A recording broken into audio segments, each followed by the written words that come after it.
Hi, everybody. I'm Phil Town. And I'm Danielle Town. And today we're talking about how to do what we call Rule 1 investing, which is from Warren Buffett, who said there's 2 rules of investing. Rule number 1, don't lose money. Rule number 2, don't forget rule number 1. We talk about this in terms of being mindful about our money, about being conscious about our money, tying our values to our money, putting your money where your mouth is.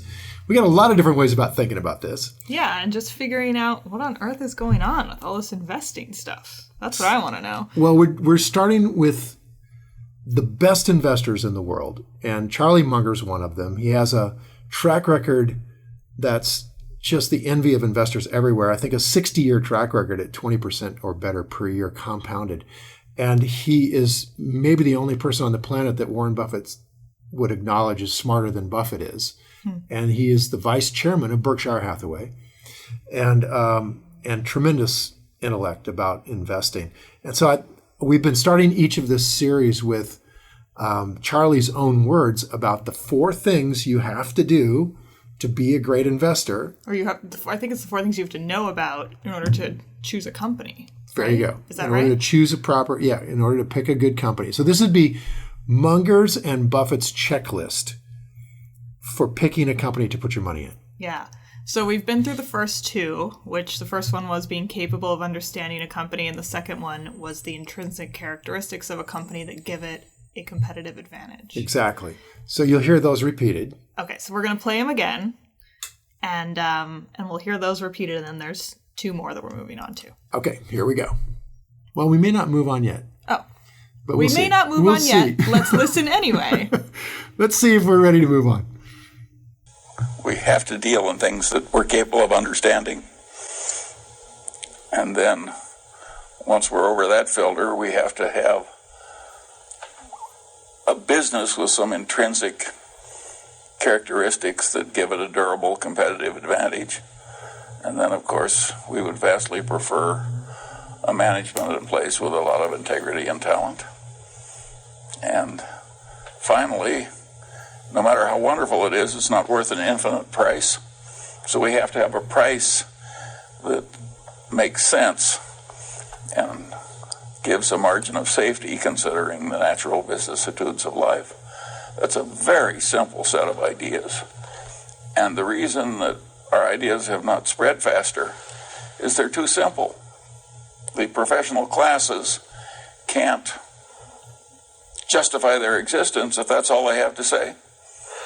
I mean, it's all so obvious and so simple. What would they have to do with the rest of the semester? Every time we play that, I have to laugh. It's just so funny the way he talks about it, and it's so simple. It's so simple. What's wrong with everybody else? It's so simple that we're probably going to spend, I don't know, hours and hours of podcast time explaining it, how it actually works. Right? But right. To Charlie, it's dead simple because he's been doing it 60 years. So you know the old story about mastery that you start off when you don't know anything at all. Let's say you don't know anything about investing. You are unconsciously incompetent. Actually, it's better to talk about like learning a sporting skill. Like, I've been learning polo. So I start off unconsciously incompetent. It's like, oh, look at swing the mallet at the ball. How hard could it be? You have no idea that you are so far from being able to do this skill set at all. You're just unconscious about it. And it's really quite fun. That's when you're having a lot of fun. If you're a golfer, you don't care. You're just playing, you hit 120 shots, whatever. You get to hit the ball more often. Maybe that's a unique Phil Town characteristic because when I'm starting a new sport, I'm incredibly aware at how terrible I am at it and how much there is to know and how I don't want to inflict my terribleness on other people unless they really love me a lot or have other reasons for hanging out with me. I think with investing, I feel the same way, frankly. It's very intimidating. Well, I think it's because of like your state of general enlightenment compared to mine, which would be that I am like just always completely excited to start something new, and I don't care. And I don't care because I don't realize I'm so bad at it yet. But that's coming. You start right in the next stage of competence, which is conscious incompetence. Yes. It's horrible. Torture. That's torture. So now, like, I'm learning to play polo. I'm at that place where, oh my gosh, I am horrible. I can't sit on the horse right. I'm hurting my horse every time I tell him to do something. Oh. Well, I'm not hurting him, but I'm making him a worse horse. Oh, okay. Right? Because I'm not steering him properly with my legs or whatever. I can't hit the ball right. Everything's wrong. That is conscious incompetence, and it's a horrible phase. But if you persevere... Because all you can do is see all the mistakes you're making. Yes. And you can't see how much you've progressed, which I know because you've been playing polo incessantly now for a while, and I hear about it a lot. You've been really progressing a lot. You've gone from knowing zero to being able to play a game. I mean, that's awesome. It is actually You've done coming really well. along. Yeah. And I'm starting to see the glimmers of the third stage of competence, which is consciously competent. I'm aware of how to do it. And if I keep thinking properly, now I know I close my legs on the horse and I've got to get my body out over and get my head over the ball. I've got to swing gently. I've got to time it. And for all of our listeners, you are pantomiming now. So you can swing, see it. It's very exciting. There's this perfect little swing. So I'm now consciously aware and able to perform if I keep thinking about what I'm doing. It's when I get caught up in it that I stop thinking and then it all goes to pieces, right? So that's consciously competent. And where Charlie is in the fourth stage of mastery, which is unconsciously competent. So when I watch professional polo players, I watch Adolfo Cambiaso dribbling the ball, hitting it in the air, turning his horse. The horse just seems to magically turn and run to the ball. It's like, what a genius horse. The horse doesn't know. Cambiaso is doing that without even thinking about it. It's just like unconscious. And the game is a flow, and he gets into the flow, and it's all this. Well, that's where Charlie is. That's where Warren is. That's where the best investors in the world live. And one of the most difficult things about that fact is that it's very hard for them to explain what they're doing because they almost don't know. Absolutely. Absolutely. It becomes a habit for them. I was just reading a book about habits. Gretchen Rubin, who's one of my favorite writers, just came out with a book about habits.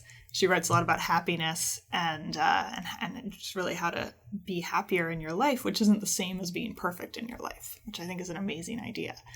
And so her new book about habits is about creating systems in your life that are so automatic that you don't devote any brain power to them, so that you can free up your brain power and your thoughts for other things that you want to be doing, which I just think is this beautiful idea of like, let's just automate ourselves.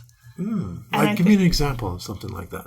Any habit. So you want to make your bed every morning. Okay. Right now, let's say you don't make your bed every morning. You have to think about it every single morning. Oh, I got to leave the house soon. Did I make the bed? No, I didn't. Now I have to go make the bed. I really don't want to. I'm still going to do it. There's all these steps and literally all these thoughts in your mind that you have to go through. And it's taking up thought space that could be devoted to something else. Do you actually go through this process of, oh my God, I have not made my bed? Well, it could be any habit that you want to I'm just curious develop. if bed making is like a thing. I actually am trying to make my bed more often. It's an excellent point. I'm glad that you pointed it out. Yes, I am trying to make my bed more often because there are studies that show that people who make their beds in the morning are more organized in their life. And I would like to be more organized in my life. Well, that's and pretty cool. And it's a simple thing to do. But is that a little bit like most people die in bed, so just make sure you don't sleep in one?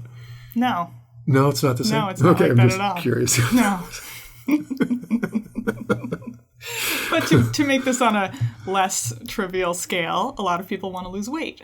Yes. And they spend a lot of time thinking about it. And we have $1 billion weight loss industry in this country and entire aisles of the grocery store devoted to it. And there's so much mental energy devoted to the weight loss.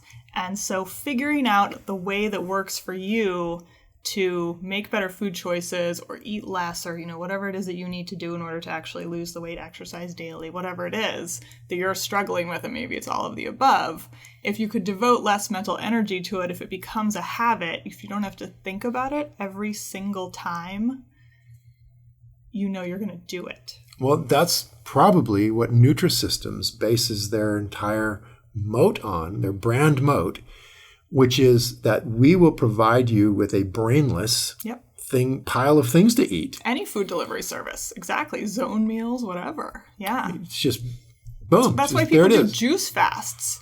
It's so much easier than having to decide what you're going to eat. I've done a 3-day juice fast, and you've done juice fasts. I actually don't really like them personally for me, but what I noticed when I did it was how much it simplified my life. And that was something I didn't expect at all. But I didn't spend any time thinking about what I was going to eat. I didn't spend any time preparing the food. I didn't spend any time eating the food. I didn't spend any time cleaning up after the food. I didn't spend any time grocery shopping. It was extraordinary to me how much time I had during the day because I did none of those things. Wow. I want to put this down as one more thing for us to talk about.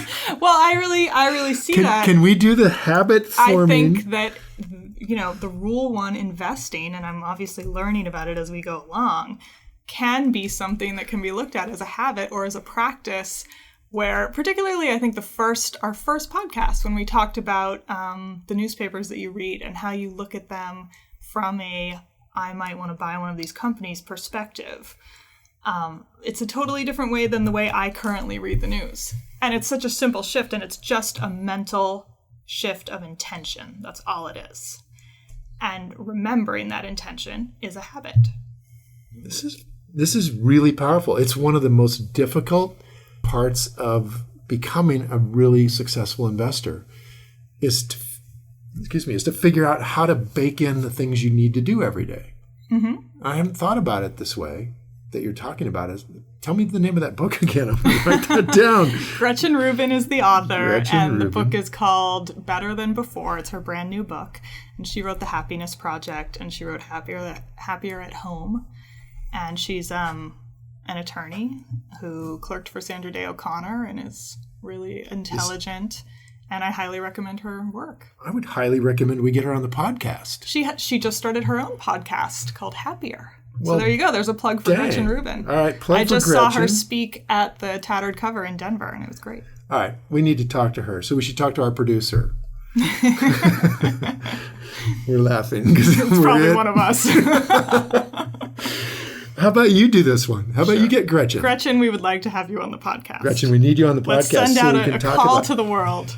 Gretchen, we want you to talk to us about what would you call what it is she does? Is this habit forming or what? She calls herself a behavioral essayist, which I think is really interesting. Behavioral essayist? Yeah. Well, are we doing like behavioral investing or how would Maybe we are. If we asked her like to teach us from the point of view of an investor, how do you develop this thing into this new behavior? I mean, I don't know if she would know the answer to that. I think that's more your realm. Well, we'll give her a week. I'll give her a week to take a look at it. But the point is, you can read her books. Anybody can read her books. And I think not just her books, obviously, but that kind of intention and that kind of view of kind of the psychology of investing is, I think, very applicable to rule number 1, investing. Particularly for people who, like me, have no natural interest in investing or in the markets. Well, I got to tell you, you come by that honestly, because I never did either. I mean, I never had any natural interest in it. You like to say that, but that is not true. It is true. Come on, you weren't around when I was a river guide. Okay, fair enough. When you were a river guide, you were not interested. I can accept that. Totally not interested. When you came around, I got interested. You love reading this stuff. Well, I decided I needed to put, clothes on your little diapered body, and I needed some money. And river guiding, I love it, but $4,000 a year, really, is probably not going to cover a family's expenses. No. Just saying. No. So you got me motivated. Carrying you around as a little squirt was really something. I had no idea how that was going to hammer my head. Man, I'll tell you what. You guys out there, you want to get motivated to be an investor? Go have a kid. That'll do it. Or don't, and just do your thing. Okay, well, there's the other side. We don't all have to have children this is true. Make us do things. Fair enough. Well said. It's probably a terrible reason, actually. Forget that he just said that. That is really true. What is? That it could be a terrible reason to get your life together. Is to have a kid. A lot of people do that. Scary thought. It just happens sometimes. Yeah, true, I guess. So Gretchen Rubin, you're going to get her for this podcast. That rocks. And she is going to help us figure out together how we're going to do this kind of investing as more of a habit, form a habit about it, which I love.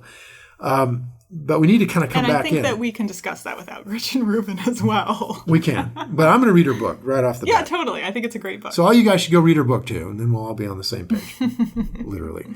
So let's go back to Charlie, because I'm not sure we were entirely done with the idea that there are intrinsic characteristics that give a company a durable competitive advantage. And this is something we call Moat. We didn't make that up. Warren Buffett made that up as a metaphor for seeing that the company is protected in some way from having its profit margin shattered by price wars and competition. And so you want a company that's got these intrinsic characteristics. We talked about 5 of them: brand, secrets, switching, toll bridge, and price. Mm-hmm. And we named some companies that were involved in all those things. But you get right down to it. You got to ask yourself, how do I know it's got this thing, right, that I need, this intrinsic characteristic? What is there some objective way to know that? Would be a pretty good question. Yeah. I didn't even know we were going to get to that kind of actual practical question. Like down into the dirt. That's right. Well, I don't want to go too deep into it on a podcast, but let me just say that when you look at a business, there's a language to it. Like if you ever wanted to play an instrument, there's a language of music. The notes go into those little line things. Okay, so I don't know the language. Sheet music. Sheet music. I knew there had to be a name for it. And business is like that. It has a language. And so one of the things that most intimidates people about going to foreign lands is they don't speak the language. Absolutely. Right? Absolutely. So having a guidebook that explains how to speak the language and getting a little experience with it, so you can find the bathroom or whatever, something you need to get to. Where's the gas station? You don't need a lot, and you can get around pretty good if you can pronounce it properly. And the good news is the language of business is kind of in English, but it's also in a language of numbers. And those numbers fall into 3 major statements about a company. Oh, yeah. So last time you mentioned these numbers, and I thought you were skipping over the 3rd principle. But you're not. We're still on the 2nd principle? We're still on the 2nd principle. Okay. So we're still talking about the intrinsic characteristics that create a durable competitive advantage. We are. All right. Because this is really key. This is a secret that you got to know. This is one of those secrets that Warren Buffett's had out in the public now for 50 years. But people gloss over it because there's so many things you could think about when you're looking at a company. So I'm going to dial it down into the one thing you need to look at. All right. Part of identifying that this business has intrinsic characteristics that give it a moat is this number. This number is, imagine that you have put money into your bank account. It's a savings account. And that savings account is going to pay you a set amount of interest. Let's say 0.25% a year in today's market, right? So you have $1,000 in there, and every year it grows by $25. Or is it $2.50? It's some incredibly small amount of money. $2.50. Yeah. Is it really $2.50? See, you don't have to be good at math. Totally calculate that. Okay, somebody calculate this. What is 0.25%? All right, 2.5% would be, 10% would be $250. So 2.5% would be $25. My gosh, honey, you're right. It's $2.50. So that's what you're pretty much getting in your savings account right now is $2.50 so on it's ridiculous. $1,000. Regularly, I won't say how much is in my account, but I regularly see amounts of like 32 cents show up. And it's a little disconcerting. It's laughable, but can you imagine? I mean, if you're trying to live on a certain amount of money put into an investment or into a safe place right now, and you're getting this kind of crazy number, you're really in trouble. So all the more reason to listen to this blog. Attention to it. I mean, it's like, who cares what your savings account gives you? It's not. Yeah, it's exactly. I had a thing with Wells Fargo Bank where I was leaving. I still do. I've got like 7 figures sitting in the bank. And I said, look, you guys, I'm leaving this money in there before I move it over to the fund. So you should be paying me something. I'm doing you a favor, putting money in your bank. I bet they laughed at you. They laughed at me. They said, well, how often would you need it? And I said, well, I need to be able to move it in, in a day or two. If I really get a great investment, I want to get it into the investment account. And they went, ha, ha, ha, we'll pay you nothing. And it's like, and you should be glad we'll hold the money for you. Yeah. And now in Europe, they are charging banks to hold the money for them. There's a negative interest rate on short-term accounts in Europe now. Banks are charging money. Yes. You put $1 million in, and next year you'll have $999,027. They charged you for holding on to the money. So this is quite entertaining, and we don't want to really do that. Another reason to be listening to this. So where were we? We were talking about... So there's a number, which you have not described yet. You're being very cagey. So this number that you're getting is secret number. $2.50 is your return on your $1,000, right? Mm-hmm. Okay, so let's remember that word. That's return on. So return on your $1,000. It means the percentage interest rate you got or whatever, right, in a banking thing. But we like to think of it a different way. Return on your money. $2.50 on your $1,000. And we're laughing at this is so dumb. Okay. Return on. Now, what you have in there, another key word for investors, what you have in there, we think of just as your money. That's your money. I put my money in, I got $1,000 in there. That's my money. And it made $2.50. The $2.50 is return on your money. But we don't say your money in investing. We say your equity. So that's the same thing as your money, except that it's in lots of different forms. Your equity could be in a lot of different forms. Like in your house, your equity isn't in money. It's in the value of your home after you subtract the mortgage you owe. Yeah, equity would typically mean ownership. Yeah. In whatever form. There you go. I think this is where you guys live and breathe. Absolutely. Yep. So you guys being you lawyers, annoying business lawyers. God, you guys are so annoying, except when we need you. It's like, then we really love you. Please come and fix this. So just like plumbers. Exactly. Without the butt crack, I hope. I just can't imagine my lawyer with a butt crack. That would just be the worst looking possible thing. Okay, let's move fine. On. Moving on. Okay. So return on, no longer saying your money, return on your equity. Now we're going to shorten that down to return on equity.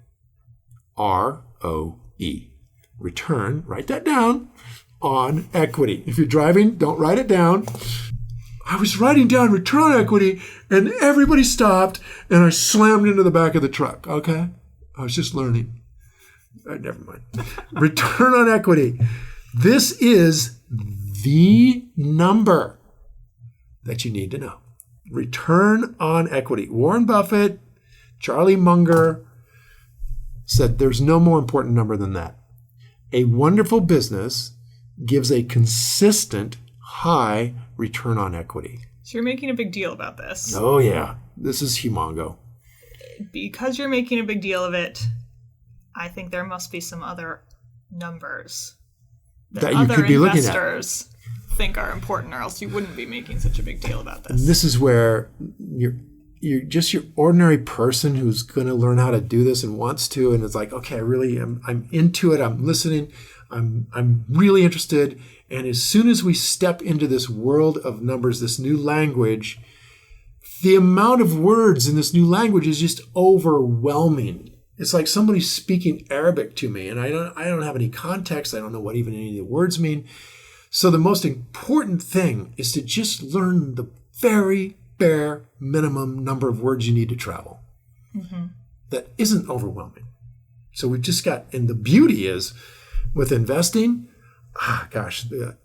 maybe under 10 numbers that you need to pay attention to. And then, of course, over time, you can get better and better at speaking this new language. But initially, of these 10, this one is number 1 through 5. This one number. Does everyone think that? Or are there other investors out there who do well, who think return on equity is important, but really the number one number is this other one? I'm sure there must be investors who do well who have a different number, but they're not this kind of investor that we're talking about. Okay. This Rule 1, Warren Buffett, Charlie Munger, the list of people who have made really high rates of return, 20% plus for 20, 30, 40, 50 years.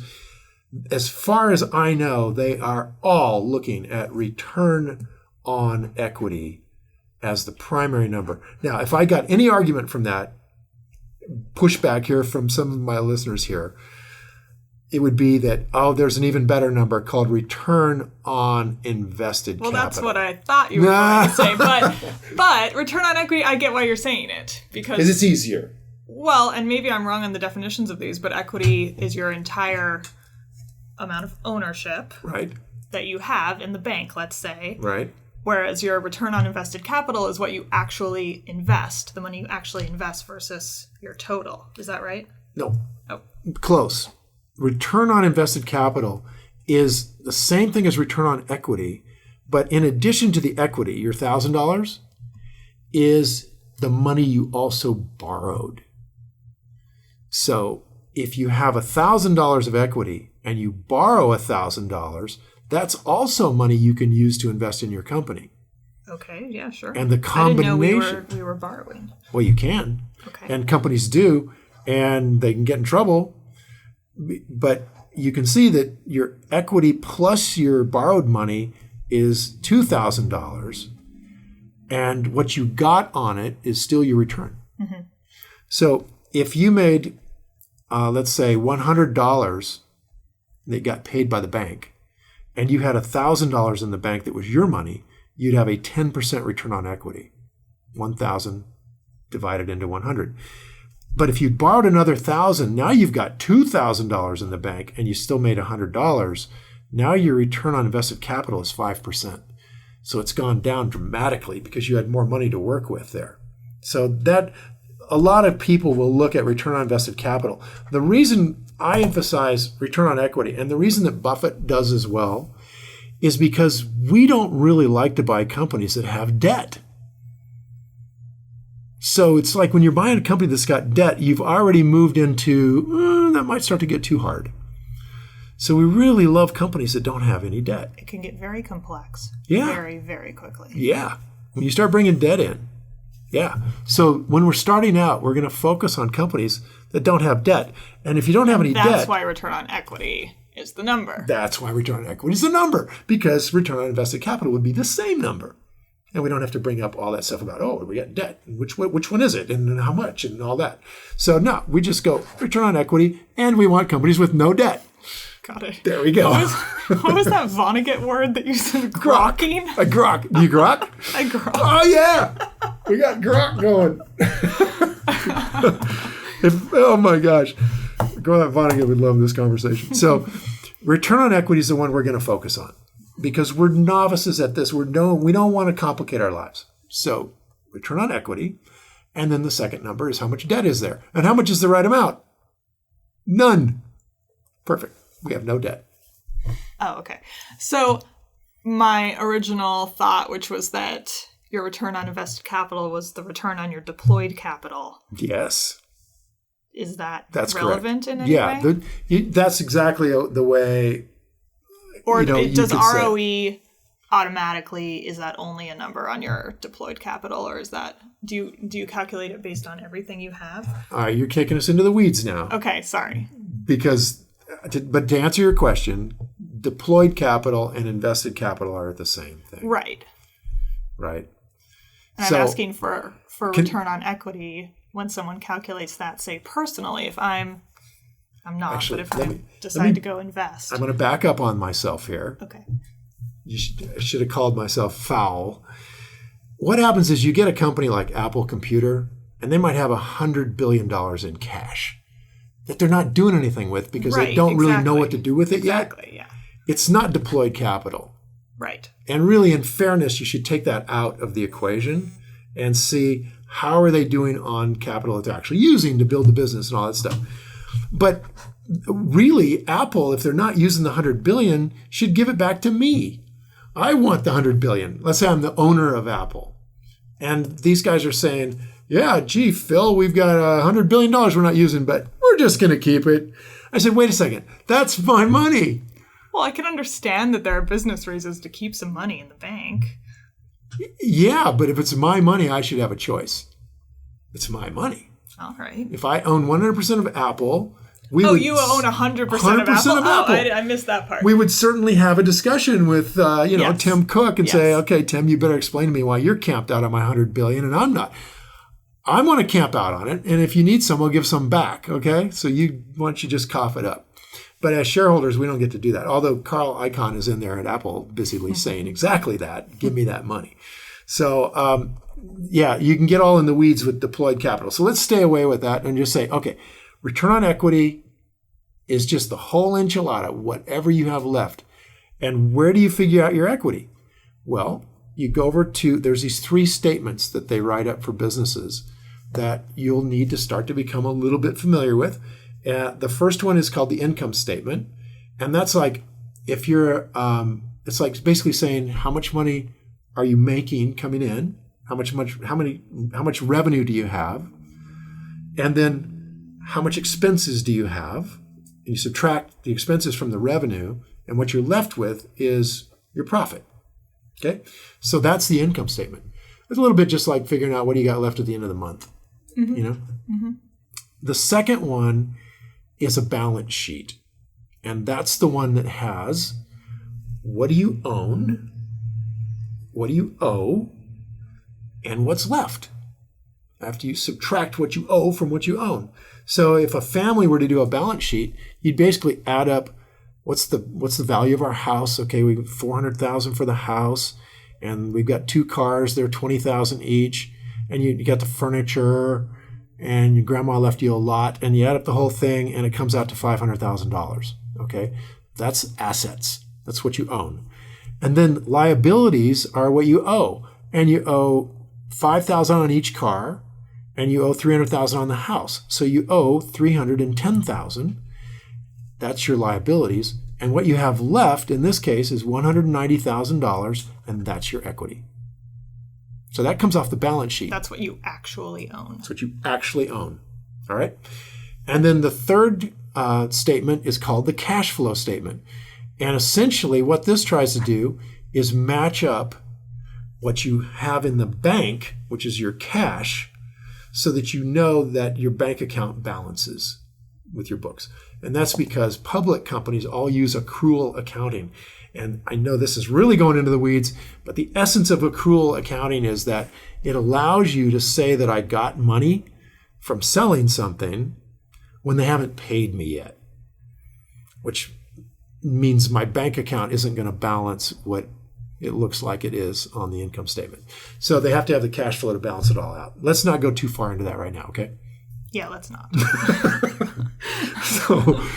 So we got equity, which is you take your assets, subtract your liabilities, you get your equity, what you own, and you're dividing that into your earnings, which is your sales revenue minus your costs, and what you've got left is profit or earnings. That's another way we say it. So profit and earnings are the same thing.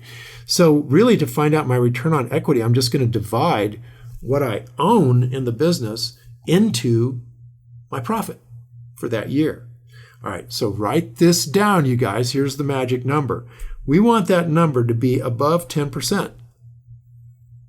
And we don't want it dropping. That's the most important thing, is we want ROE, return on equity. This is the most important number you're going to look at for the business. It's going to be 10% or better, and the bigger the better, right? So the business is growing at 10% a year or more. No, this is not about growing. This is about what rate of return am I getting on my bank account every year? And is it getting bigger or smaller? So let's say year 1, my bank account pays me 0.025. Year 2, it pays me 1%. Year 3, it pays me 2%. Year 4, it pays me 5%. So every year, I'm getting a higher percentage return on my money for whatever reason, right? So with a business, what we see in a good business is that they're getting, let's say, a 20% return on equity. Okay, 20% return. And they've been getting that on average every year for the last 10 years. And every year for the last 5 years, they've been getting 21%. And every year for the last 3 years, they've been getting 22%. And last year, they got 23%. So every year, this management team is doing a better job of making you money with the stuff you own in that business. Does that make sense? It does. You puzzled? I see. I am not puzzled. I was thinking, where do we get the ROE number? Okay, so let's take the 20%. What we've got is a business with, let's say, $1 million of equity. Okay? And this business, so that means that if I take the assets of the business, let's say $5 million, and I subtract what it owes, which is $4 million, I get $1 million left over. That's my equity. But so in real life, I would go to the financial statements of this company and just figure out that number. Is that what you're saying? Yeah, or there's every website out there, every brokerage site out there has that number available to you. They all do that one. So they already do the math for you. You don't even have to do it. You don't even have to know where it comes from exactly. Just look for an ROE. Where is it? Okay.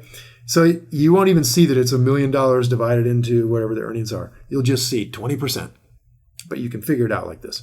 So we've got the equity of $1 million. That's on the balance sheet. Now, the income statement tells you your profit. Okay? So it's a little division problem. The profit in this company was $200,000.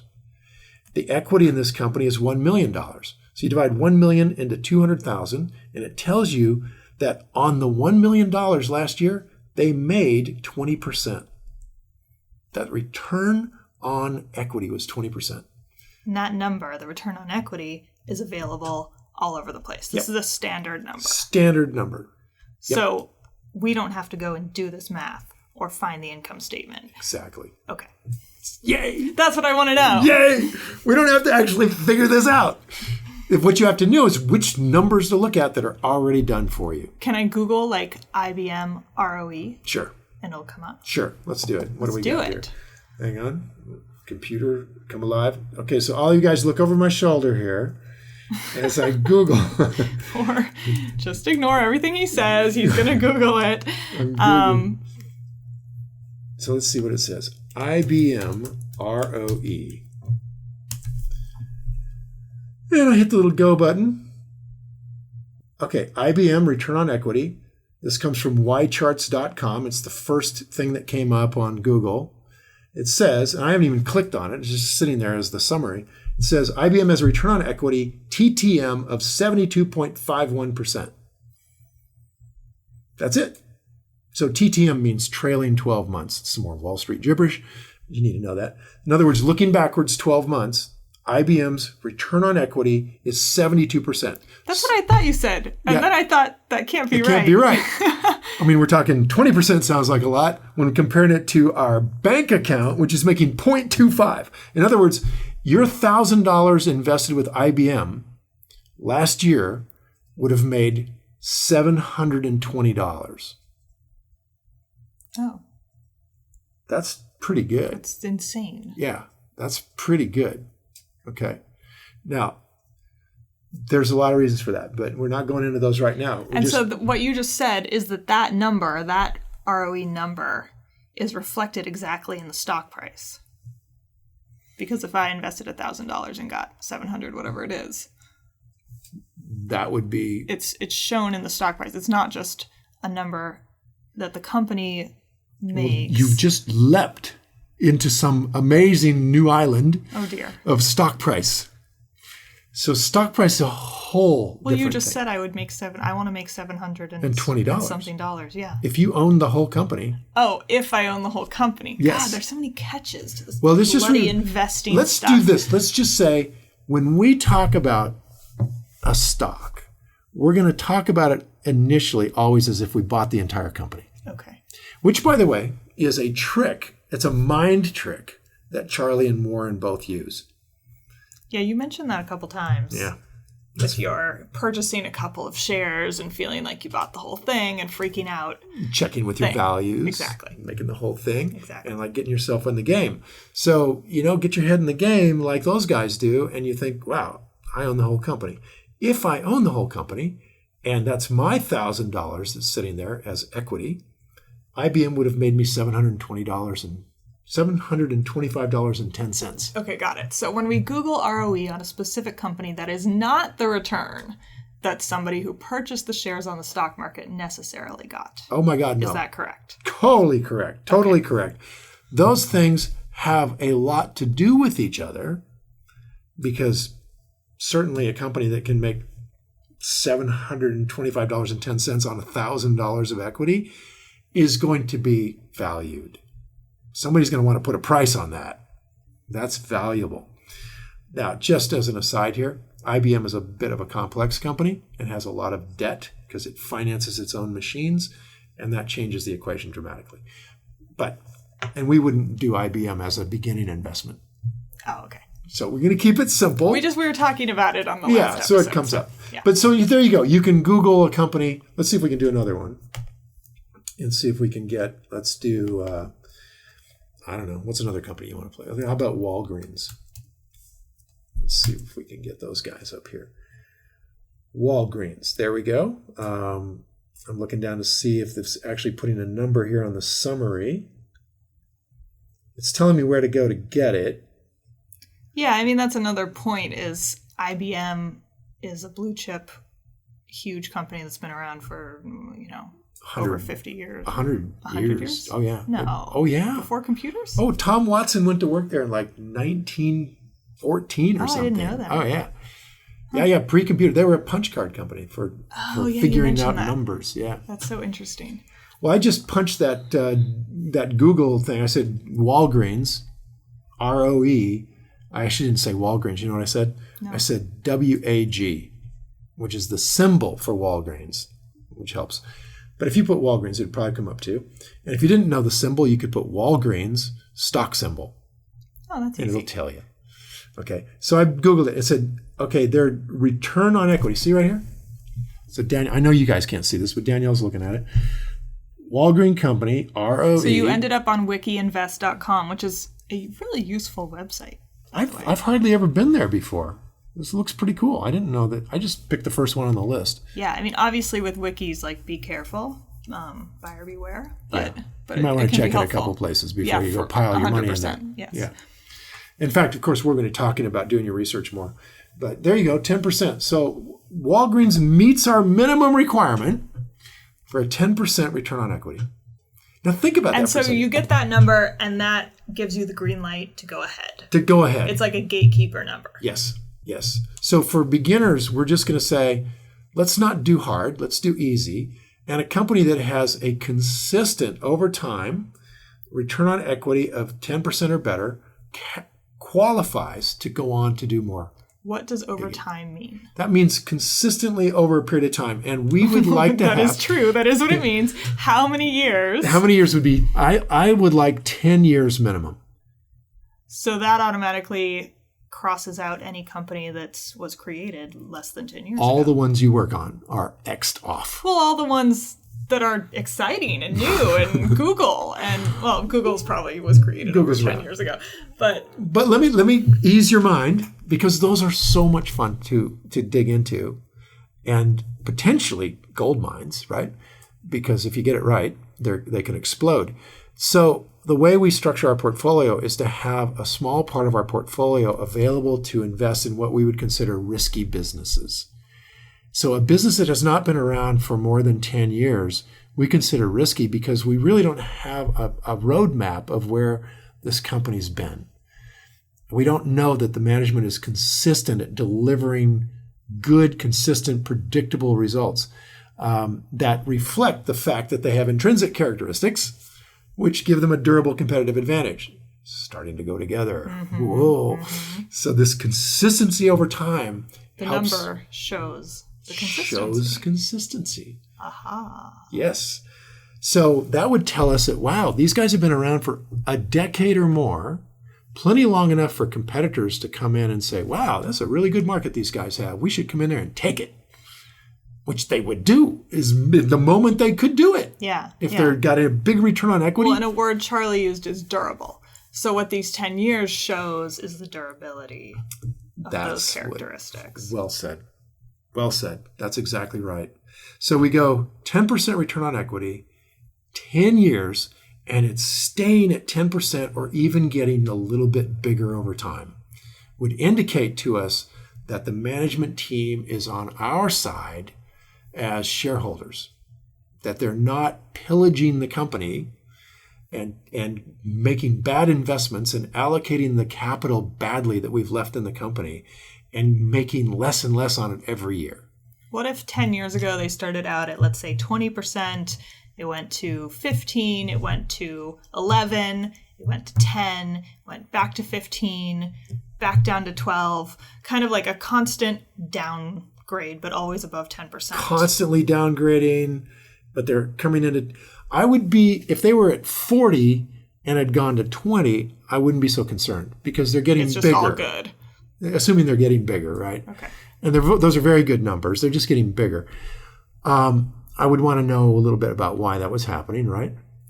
But the most important thing is if they're coming down steadily, it's going to throw up a concern because that's our most important number. And here, let me tell you how they wreck a company. You get somebody from Harvard Business School who doesn't really love this business, that what they're in it for is to get a bunch of money and have a nice house on Long Island. Lots of people from Harvard are very nice and care about their companies. There's a couple who do, okay? So some terrible corporate raider shows up and wants to get a house on Long Island. Yeah. And he wants to play with the big boys, so he needs a bigger jet. And he's not going to buy it. He wants the company to buy it. So they're going to upgrade the jet in the company from a Gulfstream 1 to a Gulfstream 5. Now, how does he get the board to okay this Gulfstream 5 intercontinental jet? He buys a factory in Yugoslavia. Of course.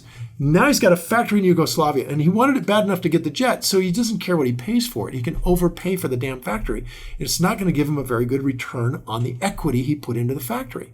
So he took money that was making 15% a year or 20% a year equity return or return on equity, and he put it into something that's making 2% a year return on equity, which is going to drag down the whole company a little bit. But now he's got an excuse to get a Gulfstream 5, which further drags down the company because that doesn't make you anything.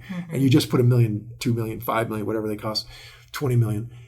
And that's how these guys who are mercenaries start to use these public companies as their own piggy bank. And they do it with the board's acquiescence, which is another, I'm writing that down. Boards of directors. We could talk a lot about boards of directors. Oh my gosh, I want to hear what you got to say on that one because these guys drive me crazy. So what we've got in this particular podcast is we've got this critical number that we have arrived at, and we understand it a little bit better about how we would know that a company has this great moat. And that's because they are producing a return on equity that's consistent year after year, and it's not going down, and it's staying above that minimum line of 10%. Okay, so the characteristics that we've discussed are those 5 moat-style characteristics that give it a durable competitive advantage. So we've got brand, secret, switching, toll bridge, and price. And then we talked about this particular number, the return on equity, and how to use that. What else is there? Is there anything else that we need to know about the intrinsic characteristics that create a durable competitive advantage? No, okay, that's it. Let me Nothing rephrase. That's it. Find Don't your you one hate number. it when you know that your question is dumb as soon as you say it?